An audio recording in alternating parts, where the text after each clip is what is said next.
Hello kids, we welcome you to our KIDSLAND family. So kids, as usual, our teacher Mamo Kanu is in touch today to do today's lesson for you. So let's hand over the program to our teacher. Yes, Joanna, today we are talking about the story of Israel.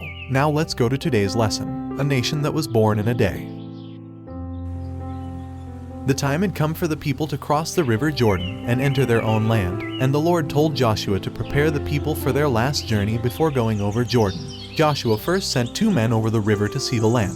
They went to the walled city of Jericho and to the house of a woman named Rahab. The king heard that they were there and sent for them, but the woman hid them under the flax that she was drying on the roof of her house. Afterward she let them down by a rope through a window, and they escaped. They promised Rahab before they went that if she would hang a long line of scarlet thread from the window on the wall, that when they came to take the city she should be saved and all her family because of her kindness to them. After they had returned to the camp, they told Joshua that the Lord would surely give them the land, for the people were afraid of them.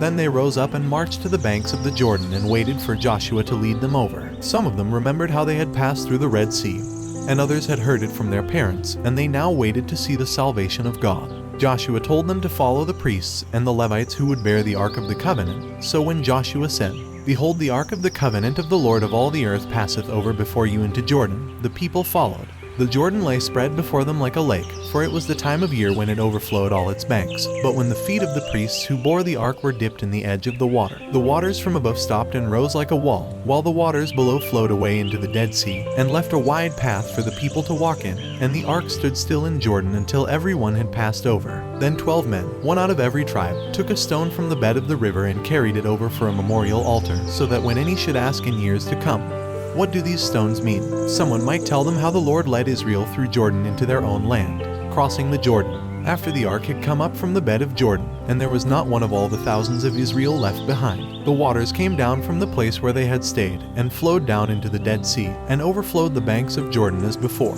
The stones were heaped in Gilgal where they camped, and directly before them rose the walls of Jericho, and here they kept the Passover. For 40 years they had been fed with manna from heaven as they camped or journeyed in the wilderness, but now they began to eat the grain and the fruits of the land, and the manna fell no more. Nearly 500 years before the family of Jacob left this land to go down into Egypt where Joseph was. They grew to be a great people, but they were slaves. Then the Lord sent Moses to make them free, and they began the long journey, which at last brought them to their own land. 40 years they were on the journey, and all this time they were pilgrims. But on the day that the Jordan ceased to flow, and parted while they passed over into the land promised to their fathers, they became a nation. The land was before them, and they had only to obey the Lord and his servant Joshua to conquer and possess it.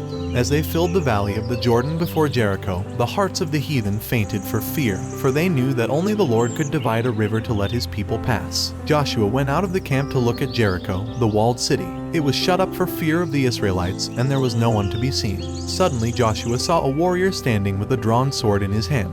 "Art thou for us," said Joshua, "or for our adversaries?" And the warrior angel answered, "Nay, but as captain of the host of the Lord am I now come." And Joshua fell on his face before him.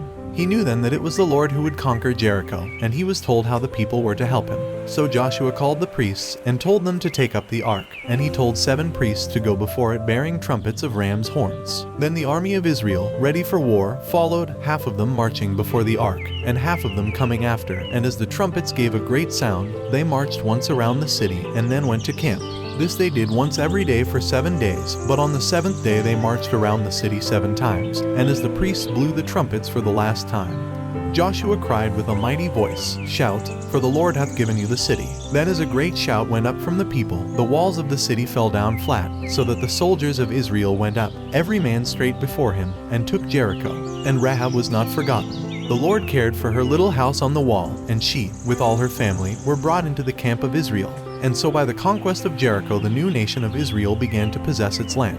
So kids, today we learned a lot about the story of Israel. We hope that your life will get many things from this. If you are not connected to our website yet, connect to our website today and subscribe to our YouTube channel. Then you can watch as soon as we post a video. This is the KIDSLAND family.